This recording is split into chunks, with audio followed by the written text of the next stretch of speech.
there. More than 10,000 people lost power, and you can see some harrowing whiteout conditions down in Missouri. Indiana, meanwhile, saw near blizzard conditions as well, and many drivers there got stuck. More than 115 million people overall will be under winter weather alerts as another storm system approaches. More than 4 million people have already lost electricity across the South, mostly in Texas, where an ice storm and bitter cold have forced rolling blackouts. Omar Villafranca is in Dallas for us. Omar, good morning to you. We've been reading about how the governor of Texas is deploying the National Guard for welfare checks and to get people heating centers, or to heating centers rather. What's it like where you are now? It looks cold. It is. Good morning. And Texas is used to these blackouts, but they usually happen when there's excessive heat, not when it's this cold and there's all this around me. Keep in mind, it is warmer in Moscow than it is right now in Dallas. Texas is on its own power grid, and that has a lot of people asking, why was the state that's known to produce energy so unprepared for this crisis?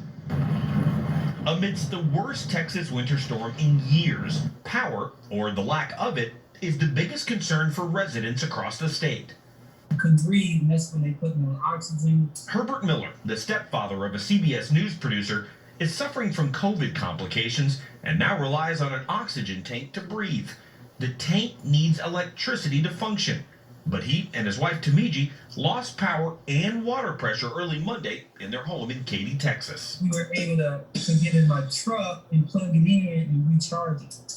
So we have to do that about every 5 hours until there's no indication when the power is going to come back on. Maybe tomorrow, we don't know. Each charge takes about an hour and a half just to reach 50% power. I'll be doing this every 5 hours. So they wait it out in their car as long as they can.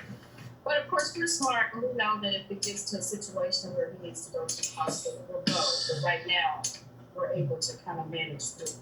We're hoping that tomorrow will be a better day, because, I mean, how long can they deny us electricity? They know people are suffering. In nearby Houston, the power outages are also complicating the fight against the pandemic. More than 8,000 COVID vaccines nearly went to waste after a storage facility lost power.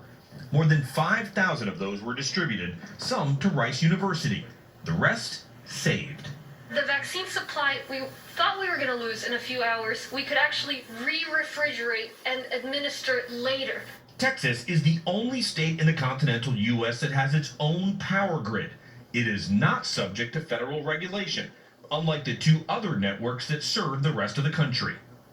As temperatures plunged and demand for energy rose, the state's energy authority instituted rolling blackouts across its 254 counties to prevent a complete collapse of the energy grid.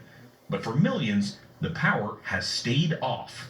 Everyone is working feverishly around the clock to restore this electricity, because we understand that electricity is the stuff of life. Andrew Barlow is with the state's Public Utility Commission. The PUC regulates energy companies. Why were they not ready for record-breaking cold? It's hard to necessarily say they were not ready. The fact of the matter is there are standards that they have to maintain to be part of the electricity equation in Texas. If the requirements were met, but we're still having rolling blackouts, do we need to change the requirements so this doesn't happen again? I think it's certainly worth looking into. The rolling blackouts are expected to last until at least this evening, and that is going to be a problem because Dallas and Fort Worth, Houston, Austin, and San Antonio are not expected to get above freezing today. Oh boy, Omar, thank you for that.